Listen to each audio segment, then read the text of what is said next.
আসসালামু আলাইকুম, সবাইকে স্বাগত জানাচ্ছি। আমি পাভেল। আজকে আমরা গণিত অলিম্পিয়াড প্রস্তুতির যে ৪টা বিষয় আছে, সংখ্যাতত্ত্ব, তারপরে বীজগণিত, তারপর হচ্ছে কম্বিনেটরিক্স এবং জ্যামিতি, এই ৪টা সেক্টরের মধ্যে সংখ্যাতত্ত্ব নিয়ে আলোচনা করব। এবং সংখ্যাতত্ত্বের মধ্যে সবচেয়ে গুরুত্বপূর্ণ, মানে সবচেয়ে গুরুত্বপূর্ণ না হলেও one of the most important বলা যায় যে টপিকটা, সেটা হচ্ছে মৌলিক সংখ্যা বা প্রাইম নাম্বার। আমরা সেই প্রাইম নাম্বার নিয়ে আলোচনা করব।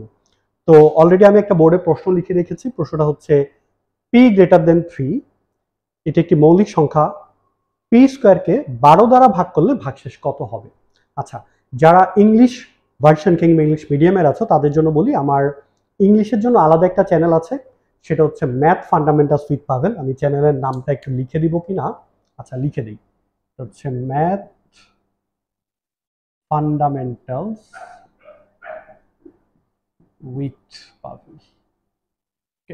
সো এই ইংলিশ চ্যানেলটা তোমরা ফলো করতে পারো, সেখানে সব কন্টেন্ট ইংলিশে, মানে ম্যাথেরই কন্টেন্ট, বাট ল্যাঙ্গুয়েজটা হচ্ছে ইংলিশ। সো সেখানে তোমরা উপকৃত হবে, আই হোপ। ওকে, এটা আমি একটু ইংলিশে বলে দিই তোমাদের জন্য। p greater than 3 is a prime number. If you divide p square with 12, what will be the remainder? ভাগশেষটা কত হবে? আচ্ছা, তো এই ধরনের প্রবলেম সলভ করার জন্য কিন্তু আমরা শুধুমাত্র জাস্ট তুমি বুদ্ধি খাটালে হবে না। আমরা বলি না যে প্র্যাকটিস করো, চেষ্টা করতে থাকো।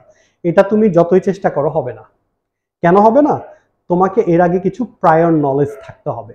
যেমন পি যখন 3-এর থেকে বড় হয়, তখন এটাকে আমরা একটা ফরম্যাটে লিখতে পারি। এই কনসেপ্টটা তুমি যদি জানো, তাহলে খুব সহজে অল্প সময়, ধরো 2 মিনিটের মধ্যেই তুমি সলভ করতে পারবা। For sure anyone can solve it within 2 minutes. But যদি এই কনসেপ্টটা না জানো, তাহলে কিন্তু তোমার অনেক বেশি সময় লাগবে। সো চলো আমরা এটা জেনে নিই।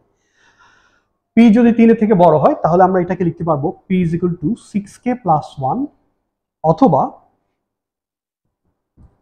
6k minus 1। ঠিক আছে, তুমি চাইলে একসাথে লিখে ফেলতে পারো। কিভাবে? P is equal two 6k plus minus 1, এভাবে করে লিখে ফেলতে পারো। আচ্ছা, তো এখানে একটা কথা বলি আমি, তোমরা যারা আমার সাথে লাইভ ক্লাস করতে চাও, এই নাম্বারটাতে যোগাযোগ করবে। হ্যাঁ, আমি জুমে হচ্ছে লাইভ ক্লাস করাই। সো এখানে কল দিলে আমি ডিটেলস বলবো। আমরা এখন প্রবলেম সলভ করি।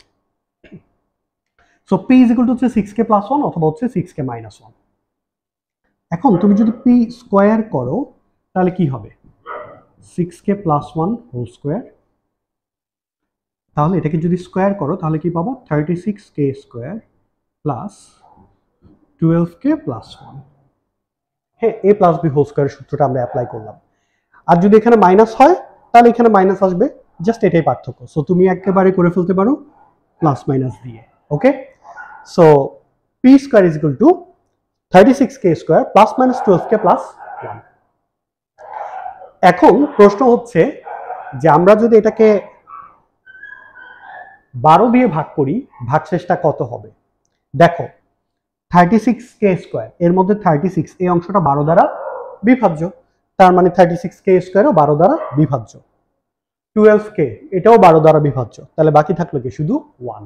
অর্থাৎ এই যে এক্সপ্রেশনটা, পি স্কোয়ারের যে এক্সপ্রেশনটা আসবে, এটাকে তুমি যদি 12 দিয়ে ভাগ করো, ভাগশেষ থাকবে কেবলমাত্র 1। এটাই হচ্ছে অ্যান্সার।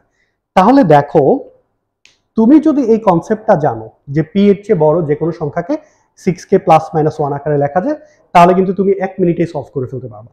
আর যদি না জানো, তাহলে তুমি কি করবা? পি মানে 3-এর থেকে বড় সব সংখ্যা ধরবা। হ্যাঁ, ধরো পি এর মান তুমি চিন্তা করলে 5, 5 স্কোয়ার হচ্ছে 25, 25কে 12 দিয়ে ভাগ করলে দেখলা 1। 7, হ্যাঁ 7 স্কোয়ার হচ্ছে 49, 12 দিয়ে ভাগ করলে 1। তুমি দেখতে পাচ্ছ যে সবগুলোকে ভাগ করলে 1 আসে, কিন্তু এটাকে প্রুফ করার, স্টাবলিশ করার কোনো ওয়ে পাচ্ছ না।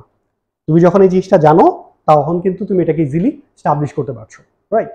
তাহলে এই হচ্ছে ব্যাপার। সো তোমরা যারা আমার সাথে লাইভ ক্লাস করবা, আমরা চেষ্টা করব এই বেসিক কনসেপ্টসগুলো আগে শেখার। সো বেসিক কনসেপ্টগুলো শেখার পরে তুমি হচ্ছে প্রবলেম সলভিং করতে পারবা। ওকে, সো আশা করি সবাই বুঝতে পেরেছো। তোমরা কমেন্ট সেকশনে জানাবে কারো যদি কোনো সমস্যা থাকে। আমরা নেক্সট ভিডিওতে এই রিলেটেড আরো বেশ কিছু সমস্যা নিয়ে আলোচনা করব। সবাই ভালো থাকো ততদিন পর্যন্ত। আসসালামু আলাইকুম, আল্লাহ হাফেজ।